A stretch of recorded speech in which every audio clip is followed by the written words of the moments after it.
এ পর্যন্ত যতদিন আমরা যারা মুরব্বীরা আছি, আমার সভাপতিও আছে, কতবার সেলুন দোকানে গিয়ে মাথার চুল কেটেছেন কোনো হিসাব আছে? আপনাদের কারো আছে? চোখের ভুরু কাটার জন্য কয়দিন সেলুন দোকানে গেছেন? চোখের পাপড়ি কাটার জন্য কয়দিন সেলুন দোকানে গেছেন? একদিনও যান নাই? বয়স তিনটার এক, এই তিনটা চুলের বয়স কি এক? একই দিনে এনেছিলাম। তিনটার নাম কি? চুল। তিনটার নাম কি? চুল। মাথার চুল বড় হলো, চোখের ভুরু চোখের পাপড়ি আজও পর্যন্ত বড় হলো না। আল্লাহ রাব্বুল আলামিন বলছেন মাথার চুল তুই বড় হবি। মাথার চুল বড় হওয়া শুরু হলো। আল্লাহ বললেন চোখের ভুরু চোখের পাপড়ি বড় হতে পারবি না। চোখের ভুরু চোখের পাপড়ি ওই মাপেরই থেকে গেল, বড় হলো না। এবার বলেন এই তিনটে চুল বডির ভিতরে হুকুম মানছে কার? আল্লাহ বলছেন আসমান এবং জমিনে, আসমান এবং জমিনের ভিতরে যা কিছু আমি সৃষ্টি করেছি, ইচ্ছা এবং অনিচ্ছায় সব কিছু আমি আল্লাহর হুকুম মানে। এমনকি মানুষের বডির অঙ্গগুলো আমার হুকুম মানে। শুধু হুকুম মানছে না, মানুষের বিবেক। আজকে যদি বাংলার জমিনের ভিতরে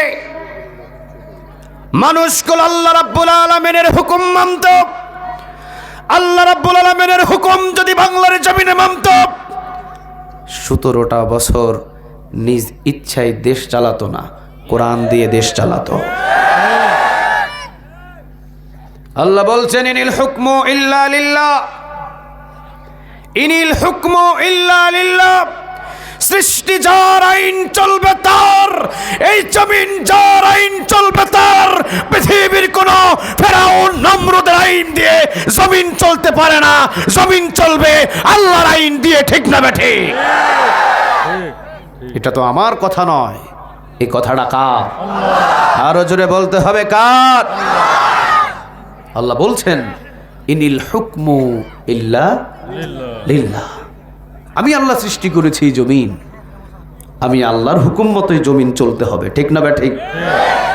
তুমি চালাও ইংরেজদের আইন মতো, তুমি চালাও দাদাদের আইন মতো, তুমি চালাও বাবার নিয়ম মতো, না। তাহলে তুমি কাকে হুকুম, কার হুকুম পালন করতে পারো নাই? আরো জোরে বলতে হবে কার? অথচ প্রতিটা মানুষের মাথার চুলগুলো হুকুম মানছে কার? তাহলে আমরা যারা বসে আছি আমরা হুকুম মানবো কার? এখনো সবাই বলে নাই। আমরা যারা বসে আছি কোরআনের মাহফিলে বলেন আমরা হুকুম মানবো কার? চলেন আমরা কোরআন খুলে আল্লাহর হুকুম মানানি কিছু গবেষণামূলক আলোচনা শুনি ইনশাআল্লাহ। আর একটু জোরে বলেন ইনশাআল্লাহ। যেহেতু আমরা আল্লাহর গোলাম, পৃথিবীতে যা কিছু আছে সব কিছু আল্লাহ রাব্বুল আলামিনের গোলামি করছে, আমরাও আজ থেকে গোলামি করব কার? আল্লাহ। যেহেতু নবী নিজেই পরিচয় দিতেন আব্দুল্লাহি ওয়া রাসূলুহু, ও আল্লাহ আমি নবী আপনার গোলাম, সুবহানাল্লাহ নাই? তাহলে আমরা 16 আনা গোলামি করব কার? আল্লাহ। আরো একটু জোরে বলেন কার? বাংলার জমিনের ভিতরে সুবিধাবাদ মুসলমানের অভাব নাই, আসতে বলেন ঠিক? মসজিদের ভিতরে কোরআন তেলাওয়াত করেন, সে খুশি, হ্যাঁ অসুবিধা নাই। একজন মানুষ দুনিয়া থেকে বিদায় হবে, বিদায় হয়েছে, তার পাশে কোরআন তেলাওয়াত করেন, খুব খুশি, অসুবিধা নাই। মসজিদে মসজিদে রমজান মাসে খতম তারাবিতে কোরআন খতম করা হয়, হ্যাঁ অসুবিধা নাই, খুব খুশি। যখন তাদেরকে বলি যে কোরআনটা দিয়ে পার্লামেন্টে নিয়ে দেশটা চালান, তখন আর খুশি না। যখন বলি কোরআন দিয়ে দেশ চালান, তখন আমাদেরকে অপবাদ দেয়, তোমরা জঙ্গি, তোমরা যুদ্ধ অপরাধী। বোঝা যায় যাদেরকে কোরআন দিয়ে দেশ চালাতে বললে, যারা জঙ্গি বলে আমাদের অপবাদ দেয়, তারাই পৃথিবীর শ্রেষ্ঠ সন্ত্রাস জঙ্গি।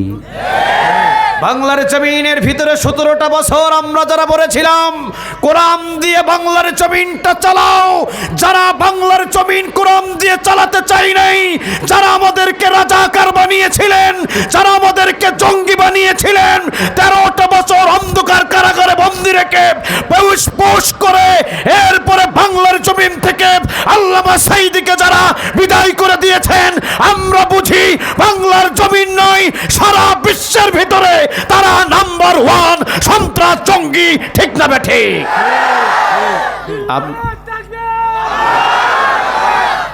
থামো, আমার গলা এমনি ভেঙে গেছে। আর 10 মিনিট, এরপর আমি ছেড়ে দিব আপনাদের ইনশাআল্লাহ। জঙ্গিরা দেশে থাকতে পারবে না, এটাই তো নিয়ম। ঠিক না বেঠিক?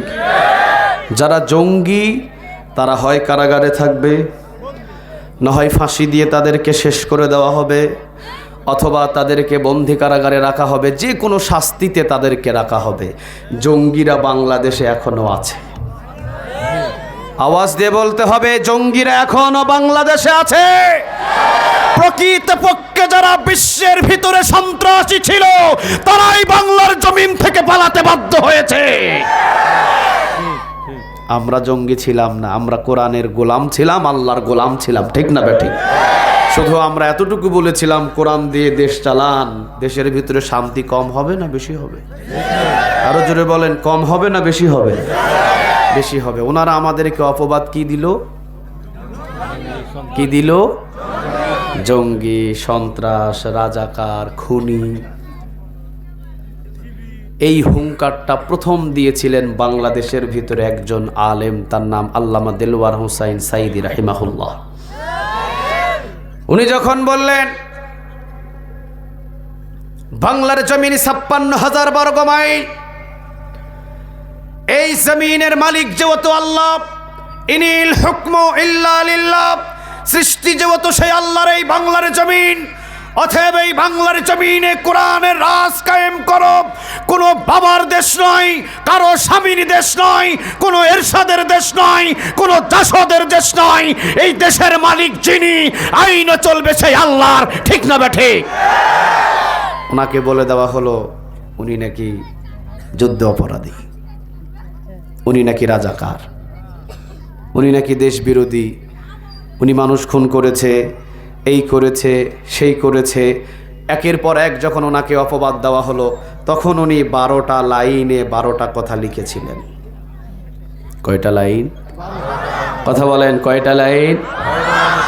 একটা জিনিস মনে রাখবেন, বাংলার জমিনের ভিতরে অলির অভাব নাই।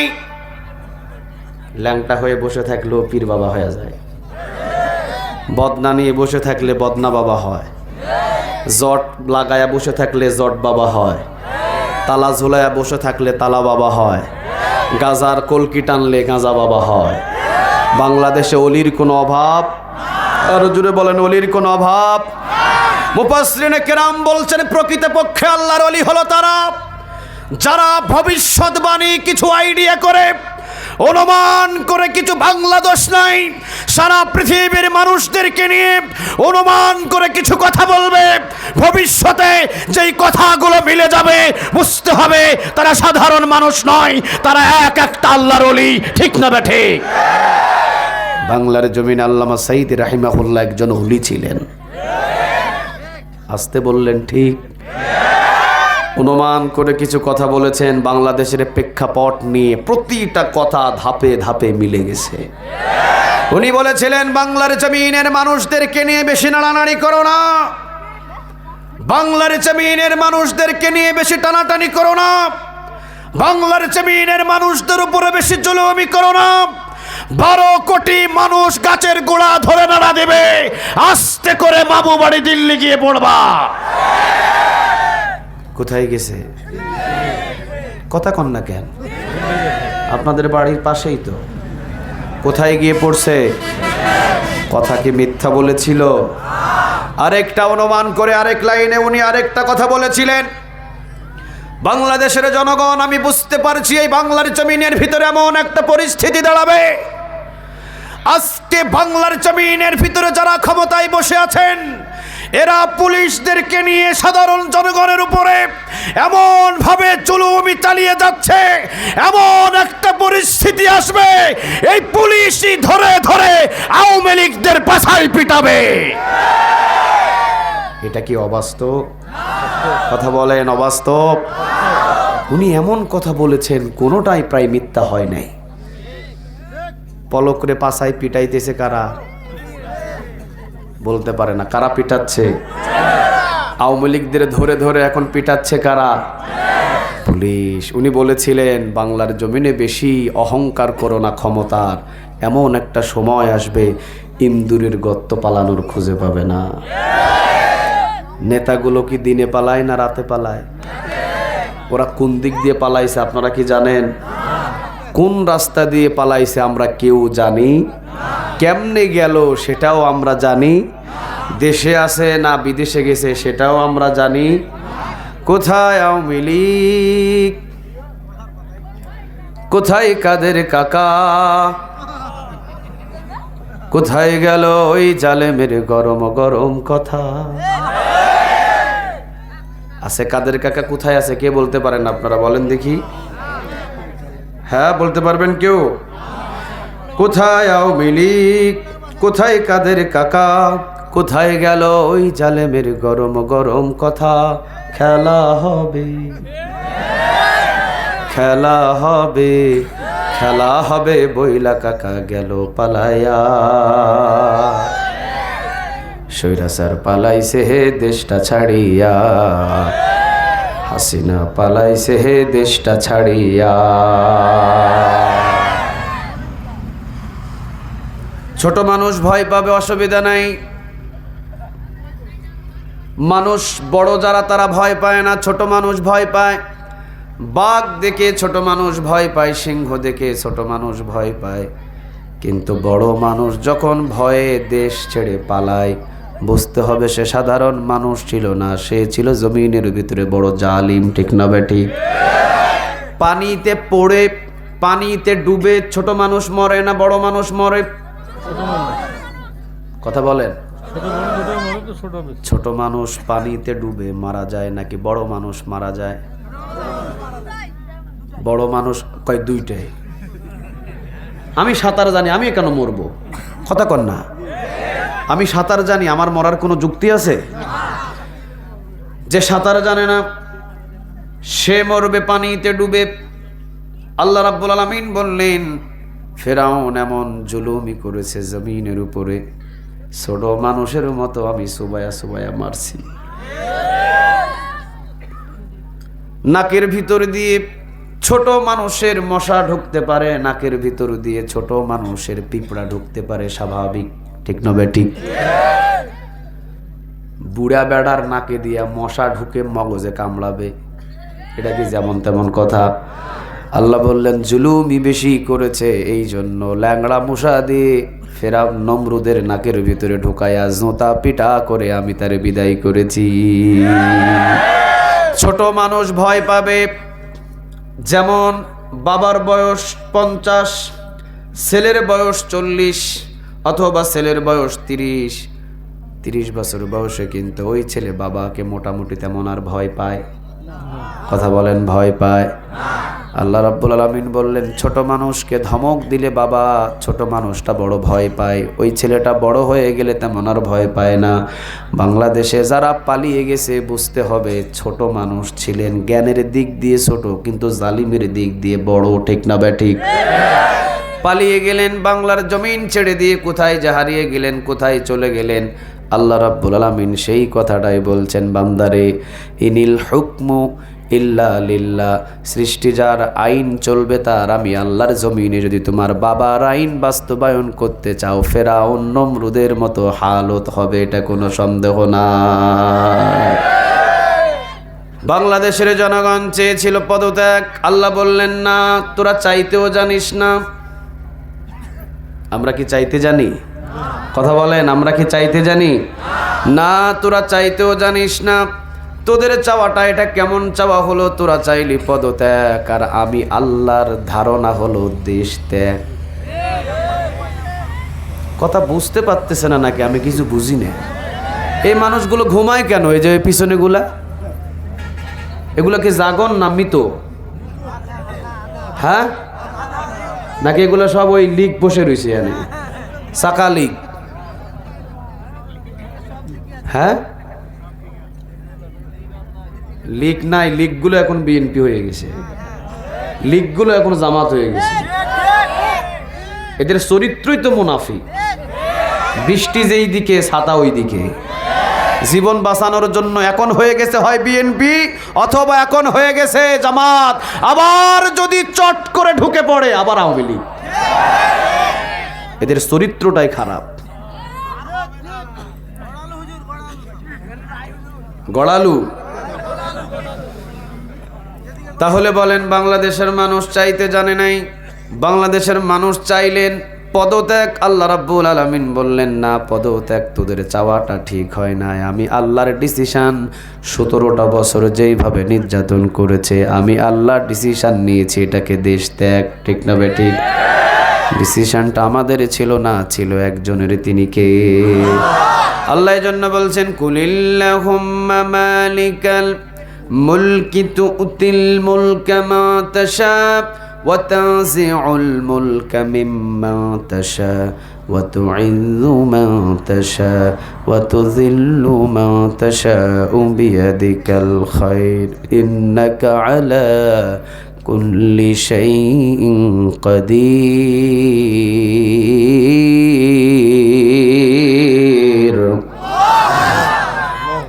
ক্ষমতা আমি দিই, পৃথিবীর কেউ দেয় না। আবার ক্ষমতা থেকে আমি নামাই, পৃথিবীর কেউ নামায় না।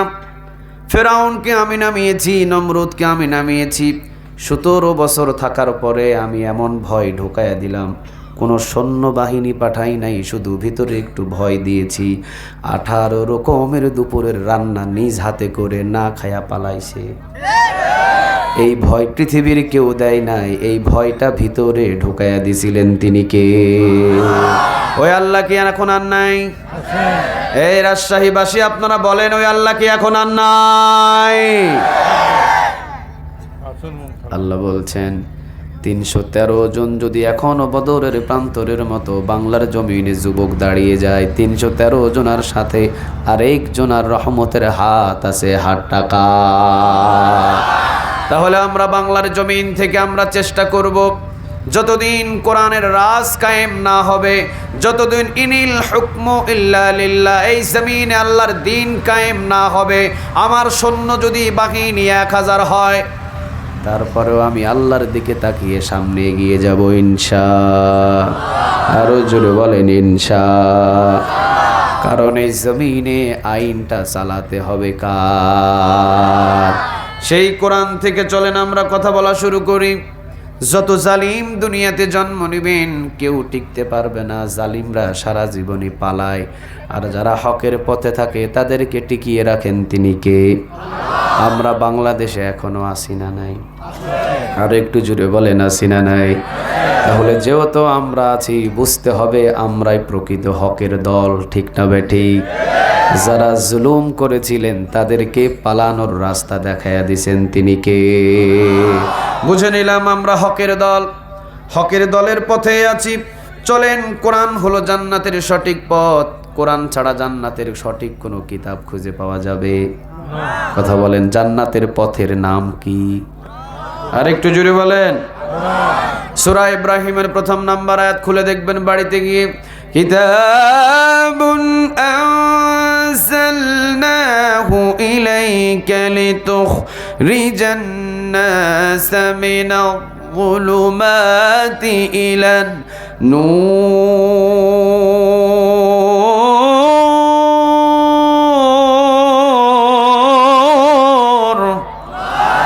আল্লাহ রাব্বুল আলামিন বলছেন, অন্ধকার পথ থেকে জান্নাতের সোজা পথ, সঠিক পথ দেখানোর জন্য কোরআনটাকে নাজিল করে দিয়েছেন তিনি কে?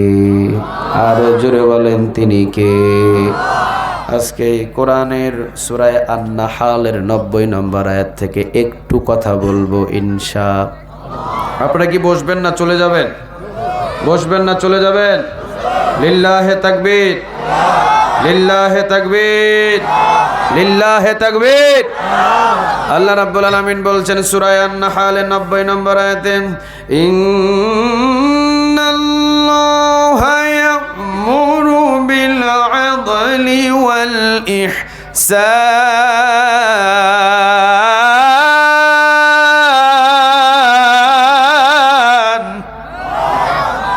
আল্লাহ রাব্বুল আলামিন বলছেন ওয়া ইতাইযিল কুরবা ওয়া ইয়ানহা আনিল ফাহশাই ওয়াল মুনকারি ওয়াল বাগই ইয়াইযুকুম লাআল্লাকুম তাযাক্কারুন ফাযকুরুনি আযকুরুকুম ওয়াশকুরুলি ওয়ালা তাকফুরুন। কাতার সোজা করেন, মোবাইল বন্ধ করেন। কোন দিনে বলে আপনারা বলেন? মাশাআল্লাহ। কোন দিনে বলে আপনারা বলেন? তাহলে আয়াতটা সবার মুখস্থ আছে না নাই? ইন্নাল পড়েন সবাই আমার সাথে, ইন্নাল্লাহা ইয়া'মুরু বিল আদলি ওয়াল ইহসানি ওয়া ইতাইযিল কুরবা ওয়া ইয়ানহা আনিল ফাহশাই ওয়াল মুনকারি ওয়াল বাগই ইয়াইযুকুম লাআল্লাকুম তাযাক্কারুন।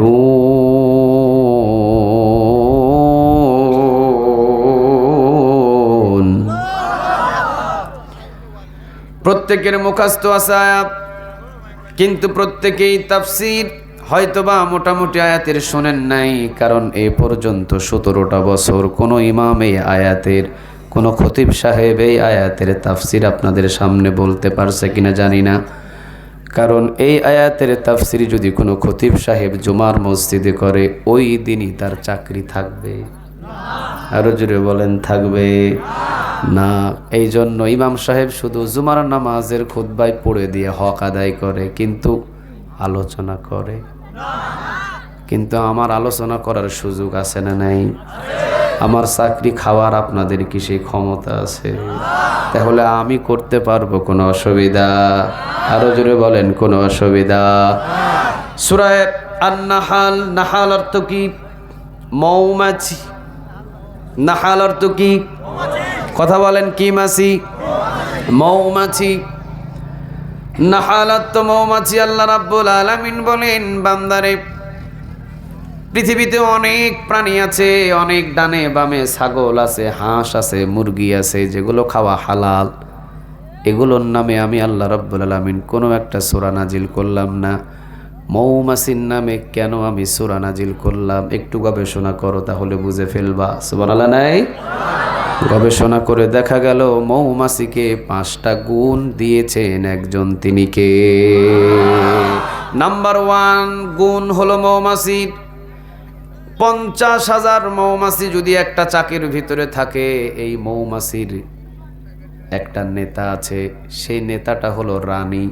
কয়জন? কথা বলেন, কয়জন? আমাদের বাংলাদেশের রানী কয়জন? বাংলাদেশের রানী কয়জন? একবার কয় একজন, একবার কয় 2জন।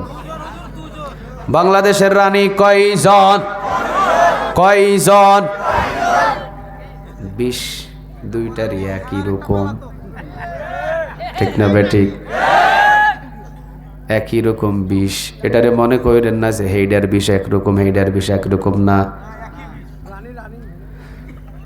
ইউএস আমেরিকা ইহুদি দেশ হয়েও তারা ডোনাল্ড ট্রাম্পকে সরকার বানিয়েছে, কোনো মহিলাকে বানাই নাই। আমরা এমন বাঙালি, আমরা মহিলা নিয়েই পড়ে আছি। আসতে বলেন ঠিক? পাশের দেশ ইন্ডিয়াতে তারা একজন মহিলাটাকে নেত্রী হিসাবে মানে নাই, তারা মোদিকে নেত্রী দিয়েছেন। আর আমরা বাংলাদেশ 2 রানীকে নিয়ে পড়ে আছি, ঠিক না বেঠিক? হুঁশ হবে কোন দিন এগুলার হুঁশটা হবে কোন দিন? ইউএস আমেরিকার মতো একটা দেশ, সেই দেশের ভিতরে তারা পুরুষ একটা সরকার গঠন করেছে। তেলের দাম কি? ডোনাল্ড ট্রাম্প কি? পেট্রোলের দাম, তেলের দাম কয় ডোনাল্ড ট্রাম্প। শুদ্ধ করি কয় ডোনাল্ড ট্রাম্প। এটা হলো পেট্রোল পাম্প। অথচ আমরা বাংলাদেশ রানীদেরকে নিয়ে পড়ে আছি। পুরুষ কোন সরকার আমরা বাংলাদেশে বানাতে পারলাম? আজও হবে কিনা আল্লাহই ভালো জানে। সূরা আন-নাহাল, নাহাল অর্থ মৌমাছি। নাহাল অর্থ কি? মৌমাছির নামে সূরা নাজিল করে দিলেন, তিনি কে? আল্লাহ রাব্বুল আলামিন বললেন, মৌমাছি সম্পর্কে একটু গবেষণা করো। কিছু তোমরা বুঝে ফেলবে, পেয়ে যাবা। মৌমাছির 5টা গুণ, 5টা গুণের ভিতরে একটা গুণ হলো মৌমাছি কোনোদিন একা একা চলাফেরা করে না। মৌমাছি 50,000 যদি একটা চাকের ভিতরে মৌমাছি থাকে, তাদের রানী থাকে কয়টা? আরো জোরে বলেন কয়টা? একটা। রানী যা বলবে 50,000 মৌমাছি সেটাই শুনবে। সুবহানাল্লাহ বলেন। রানী যদি বলে এই 50,000 মৌমাছি তোমরা এখনই মরে যাও, 50,000 মৌমাছি ওই টাইমেই মারা যাবে। রানী যদি বলে 50,000 মৌমাছি আমার পিছনে পিছনে আমি যেই দিকে যাব সেই দিকে চলো, 50,000 মৌমাছি সেই দিকে যাবে। রানী যদি বলে আমরা এই গ্রামে থাকবো না, গোদাগাড়িতে আমরা চাপাই গিয়ে বাসা বাঁধবো, ঝড় হোক বৃষ্টি হোক, ওই রানীর পিছনে পিছনে 50,000 মৌমাছি রওনা দেবে। তাহলে তারা নেত্রী মানে, অর্থাৎ রানীকে মানে জীবনের দামের চাইতে বেশি না কম? আরো জোরে বলেন বেশি না কম? দলবদ্ধ হয়ে বসবাস করে, রানী যা বলে তাই শোনে। কোনোদিন যদি একটা ঢিল মারতে পারেন, দাঁড়িয়ে থাকতে পারবেন? আরো জোরে বলেন দাঁড়িয়ে থাকতে পারবেন? কেন পারবেন না? কারণ তাদের দলবদ্ধ আছে না নাই? আরেকটা মাছি আছে, যেই মাছিটা টয়লেটেও থাকে, যেই মাছিটা যখন আপনি আম ছিলাবেন আমের উপরেও এসে পড়বে, ওই মাছিটা যখন কাঁঠাল ফাড়বেন কাঁঠালের উপরেও এসে পড়বে। পায়খানা করবেন পায়খানার উপরেও কিন্তু ভ্যান ভ্যান ভ্যান ভ্যান করে বসে থাকবে। ওই মাছিটা যখন টেবিলের উপরে, ভাতের টেবিলের উপরে পড়বে, বাড়ুন দিয়ে বাড়ি মারবেন, মেরে ফেলবেন, কোনো পালাতে হবে? মিষ্টির দোকানে গিয়ে পড়বে, তখন আর একটা বাড়ি মেরে মেরে ফেলবেন, পালাতে হবে? ভাতের টেবিলে মারলেন, মিষ্টির দোকানে মারলেন, টয়লেটে মারলেন, সব জায়গায় ওই মাছিটাকে মারলেন, কিন্তু পালাতে হয় না। মৌমাছির চাকের ভিতরে যদি একটা ঢিল মারেন, দাঁড়িয়ে থাকা যাবে? কথা বলেন, দাঁড়িয়ে থাকা যাবে? আল্লাহ বলছেন তোমাদের চরিত্র হয়ে গেছে গু মার্কা মাছির মতো। ভাতের টেবিলে মরো বিচার নাই, ঠিক না বেঠিক? ফিলিস্তিনে মরো বিচার নাই, গাজায় মরো বিচার নাই, বাংলাদেশে মরো বিচার নাই, চট্টগ্রামে মরো বিচার নাই, ঠিক না বেঠিক? শাপলা চত্বরে মরো বিচার নাই। 13 বছর জেলখানায় থেকে 20 পুশ করে মেরে ফেলে কোনো বিচার? নিজামীদেরকে গলায় ফাঁসি দিয়ে মেরে ফেলে কোনো বিচার? আমরা হয়ে গেছি গু মার্কা মাছি, এই জন্য জায়গায় জায়গায় মারা যায়, আমাদের কোনো বিচার? মৌমাছির মতো যদি দলবদ্ধ হয়ে থাকতে পারতাম, একটা যদি নেতা আমাদের বাংলার জমিনের ভিতরে থাকতো, একটা নেতা যদি বলতো ময়দানে নামো, কাফনের কাফন পরে যদি ময়দানে নামতাম, কোন জালিম আমাদের দিকে তাকানোর সুযোগ ছিল না, ঠিক না বেঠিক? মৌমাছির যে গুণ দিয়েছেন ওই গুণটা আমাদের নাই। মৌমাছির চাকের ভিতরে ঢিল মেরে যেমন দাঁড়ায় থাকা যায় না, সারা বিশ্বের সমস্ত মুসলমান যদি আমরা মৌমাছির মতো একত্রিত হয়ে থাকতাম, আমাদের একজনকে মারার পরে কোনো নাস্তিক পালানোর কোনো রাস্তা খুঁজে পেত? আরো জোরে বলেন, খুঁজে পেত? ফিলিস্তিনের ভিতরে প্রতিদিন মানুষ মারে ইসরায়েল নামক এই সন্ত্রাস। 57টা মুসলিম দেশ সারা পৃথিবীর ভিতরে, সমস্ত মুসলিম দেশগুলো যদি একত্রিত হয়ে কাবা ঘরের ইমামের সাথে যদি চুক্তিবদ্ধ হতো, কাবা ঘরের ইমাম আপনি বলে দেন 57টা মুসলিম দেশ আপনার সাথে আমরা আছি, আপনি যা বলবেন আমরা সেটাই মানব। কাবা ঘরের ইমাম যদি শুধু ইসরায়েলের দিকে আঙ্গুল তুলে একটা কথা বলতেন, এই ইসরায়েল সাবধান হয়ে যা, 57টা মুসলিম দেশ আমার সাথে আছে, একবার যদি কোনো আক্রমণ ফিলিস্তিনের উপরে করি, সারা বিশ্ব থেকে ইসরায়েল নামটা মুছে যাবে। আর কিছু লাগতো? কথা বলেন, আর কিছু লাগতো? তাহলে সূরা আন-নাহাল আল্লাহ নাজিল করলেন মৌমাছির নামে, মৌমাছির 5টা গুণ দিলেন। নাম্বার 1, একটা গুণ, এত গুণ, এই গুণটা আজ পর্যন্ত আমাদের ভিতরে আসতে পারে? আরো জোরে বলেন, আসতে পারে? এর 5টা গুণ বিস্তারিত আলোচনা করার আমার সময় নাই। আল্লাহ রাব্বুল আলামিন বলছেন সূরা আন-নাহলের 90 নম্বর আয়াতের ভিতরে, ইন্নাল্লাহা ইয়া'মুরু বিল আদলি ওয়াল ইহসানি ওয়া ইতা'i যিল কুরবা ওয়া ইয়ানহা আনিল ফাহশাই ওয়াল মুনকারি ওয়াল বাগই ইয়া'ইযুকুম লা'আল্লাকুম তাযাক্কারুন।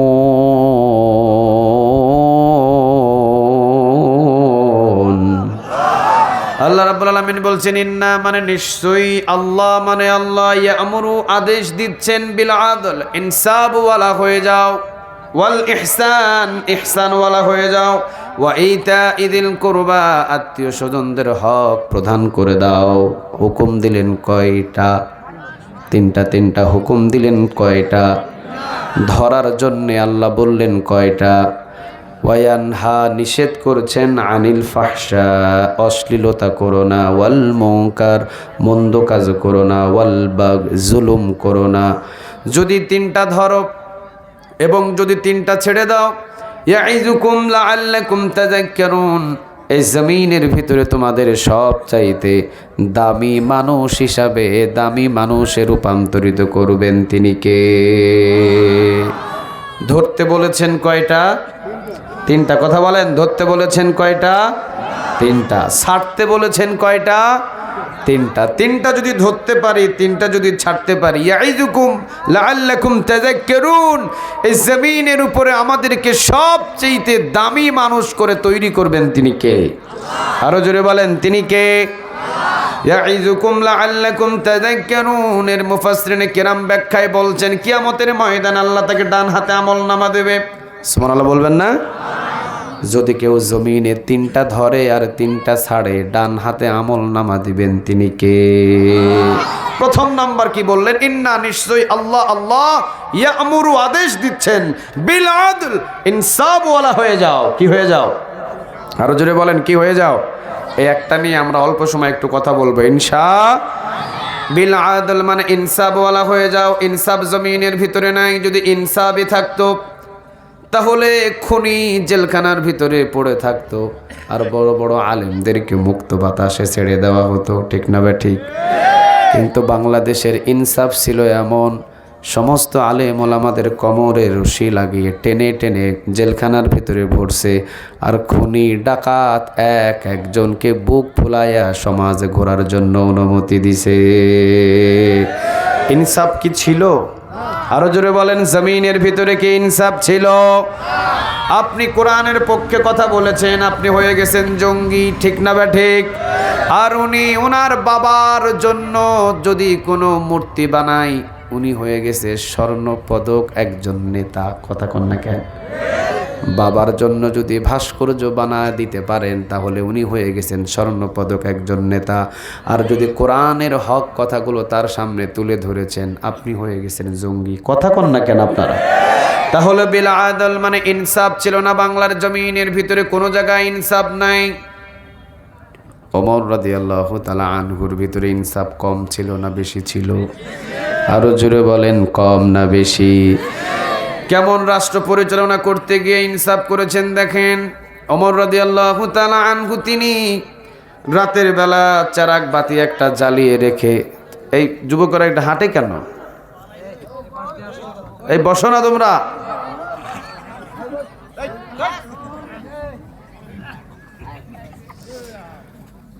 কান খেয়াল করেন এই দিকে। এই একটা ঘটনা বলে আমি ইতি টানবো ইনশাআল্লাহ। ওমর রাদিয়াল্লাহু তাআলা আনহু তিনি রাতের বেলা রাষ্ট্রীয় কাজ নিয়ে ব্যস্ত আছেন। সামনে চারাক বাতি একটা জ্বালানো আছে, চারাক বাতি তেল দিয়ে টিম টিম টিম টিম করে জ্বলছে। ওমর রাদিয়াল্লাহু তাআলা আনহু তিনি রাষ্ট্রীয় কাজে ব্যস্ত আছেন। ইন দ্য মিং টাইম বিবি এসে সালাম দিলেন, আসসালামু আলাইকুম ওয়া রাহমাতুল্লাহ। বিবির সালাম নিলেন ওমর। এরপরে বিবিকে অনুমতি দিলেন, প্রবেশ করো। বিবি প্রবেশ করলেন, দাঁড়িয়ে আছেন। ওমর রাদিয়াল্লাহু তাআলা আনহু বললেন, বিবিরে কি জন্য রাতের বেলা আমার কামরায় প্রবেশ করেছো? ওমর রাদিয়াল্লাহু তাআলা আনহুর বিবি বললেন, স্বামী আমার ব্যক্তিগত কিছু পরামর্শ আছে আপনার সাথে করতে চাই। ওমর রাদিয়াল্লাহু তাআলা আনহু বললেন, আগামীকাল সকালে করলে কি হয় না? কয় না, আমার পরামর্শটা আমি আপনার সাথে এখনই করতে চাই। ফু দিয়ে চারাক বাতিটা নিভিয়ে দিয়ে পুরা ঘর অন্ধকার করে ফেললেন। ওমর রাদিয়াল্লাহু তাআলা আনহুর বিবি বললেন, আপনি চারাক বাতিটা নিভিয়ে দিলেন কেন? ওমর রাদিয়াল্লাহু তাআলা আনহু বললেন, বিবিরে, রাষ্ট্রীয় কাজ করার জন্যে রাষ্ট্রের তেল দিয়ে চারাক বাতি জ্বলছে। এই চারাক বাতির তেল যদি তোমার ব্যক্তিগত পরামর্শ শোনার জন্য আমি জ্বালাই, কিয়ামতের ময়দানে আমি উমরকে আসামির কাঠগড়ায় দাঁড় করাবেন তিনি কে? এটারে বলে ইনসাফ। এটারে কি বলে? আরো জোরে বলেন, কি বলে? ইনসাফ। আর আমাদের দেশের নেতার ছেলে বাবারে বলতেছে, আব্বু আমার 2 কোটি টাকা লাগবে। বাপ বলতেছে ডয়ারে আছে, লইয়া যা। 2 কোটি টাকা টান দিয়ে দেখে যে ডয়ারে 2 কোটি টাকা আছে। 2 কোটি টাকা বাপের ডয়ার থেকে নিয়ে বাপের জিজ্ঞাসা করতেছে, আব্বা ডয়ার যে খালি হয়ে গেল। বাপ বলতেছে, খালি করছিস তুই, আবার আগামীকাল সকালে ভরে যাবে। কোথায় থেকে আসবে তোর জানার দরকার নেই। ওমর রাদিয়াল্লাহু তাআলা আনহুর ইনসাফ ছিলেন এমন, নিজের একটা ছেলে ছিলেন, নাম ছিলেন আব্দুল্লাহ রাদিয়াল্লাহু তাআলা আনহু। তিনি ছিলেন ওমর রাদিয়াল্লাহু তাআলা আনহুর নিজের ছেলে।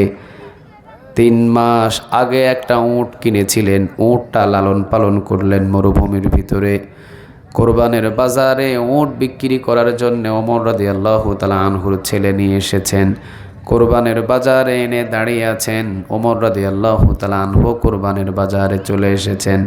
এসে দেখেন উট নিয়ে দাঁড়িয়ে আছে আব্দুল্লাহ। ওমর পাশে গিয়ে জিজ্ঞাসা করলেন, কামা হাযা ইয়া আব্দুল্লাহ, আব্দুল্লাহ তোমার উটের এই দামটা, মূল্যটা কত হতে পারে? তোমার উটের দাম কত? এত আমার উটের দাম। চলে গেলেন ওমর। এবার মুখের মাস্কটা খুলে ছেলের সামনে এসে দাঁড়িয়েছেন। ছেলে বলছেন, আব্বা আপনি? হ্যাঁ আমি। বাবা তুমি উটের মালিক হইলা কোন দিন? আব্দুল্লাহ বলছেন, বাবা 3 মাস আগে আমার কাছে 30 দিরহাম ছিল।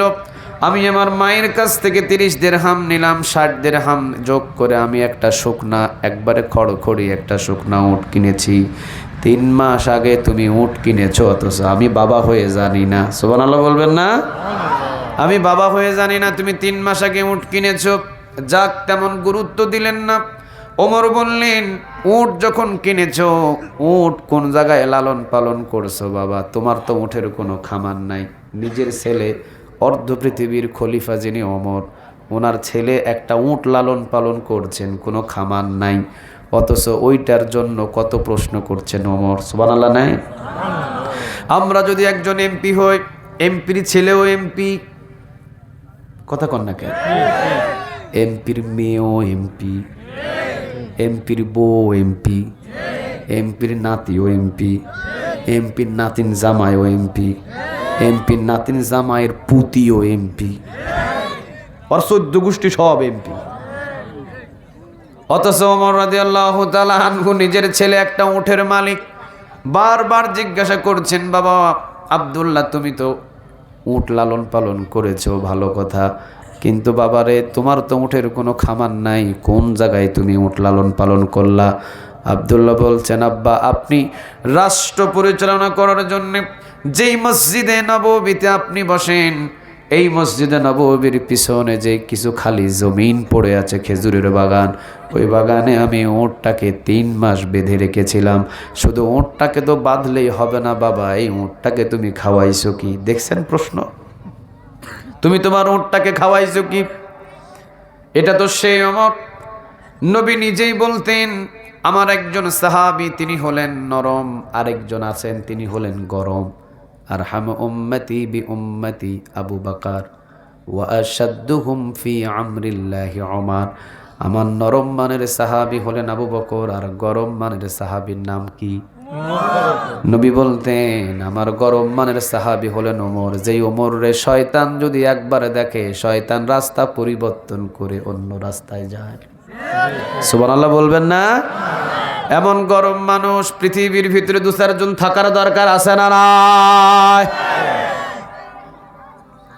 ওমর রাদিয়াল্লাহু তাআলা আনহু তিনি নিজের ছেলেকে বলছেন, বাবা উট বাধাই করলাম মসজিদে নববীর পিছনে, খেজুর বাগানে, ভালো কথা, কিন্তু উটটাকে খাওয়ালে কি? এবার বলছেন ওমরের ছেলে আব্দুল্লাহ, আব্বু এই যে রাষ্ট্রীয় খাজানা অর্থাৎ রাষ্ট্রের যে মসজিদে নববী, এই নববীর পিছনে ডান দিকে যে খোলা একটা ময়দান পড়ে আছে, এই ময়দান থেকে মাঝে মাঝে পাহাড়ের কিছু কিছু জায়গায় জায়গায় সবুজ সবুজ কিছু কিছু ঘাস পাওয়া যায়। ওই জমিনগুলো থেকে মাঝে মাঝে কিছু সবুজ সবুজ ঘাসগুলো কেটে কেটে নিয়ে এসে আমি এই উটটাকে খাইয়েছি। ওমর বললেন, বাবারে তুমি যেই জমিনগুলো থেকে ঘাস কেটে এনে খাইয়েছো, আমি বুঝে ফেলেছি ওই জমিনের মালিক তো মদিনার জনগণ। মদিনার জনগণের জমিনের ঘাস খাইয়ে তোমার উটটাকে মোটা তাজা করে বাজারে এখন বিক্রি করবা ৮০ দিরহাম দিয়ে। ৬০ দিরহাম দিয়ে কিনেছিলে, ৮০ দিরহাম দিয়ে বিক্রি করবা, মানে ২০ দিরহাম লাভ। শুনে রেখো বাবা, ৬০ দিরহাম দিয়ে উট কিনেছিলা, ৬০ দিরহাম নিজের পকেটেই রেখে দিও। মদিনার জনগণের যেহেতু জমিনের ঘাস খাইয়ে ২০ দিরহাম লাভ হয়েছে, ওই ২০ দিরহাম মদিনার রাষ্ট্রীয় খাজানায় জমা দিয়ে দিও।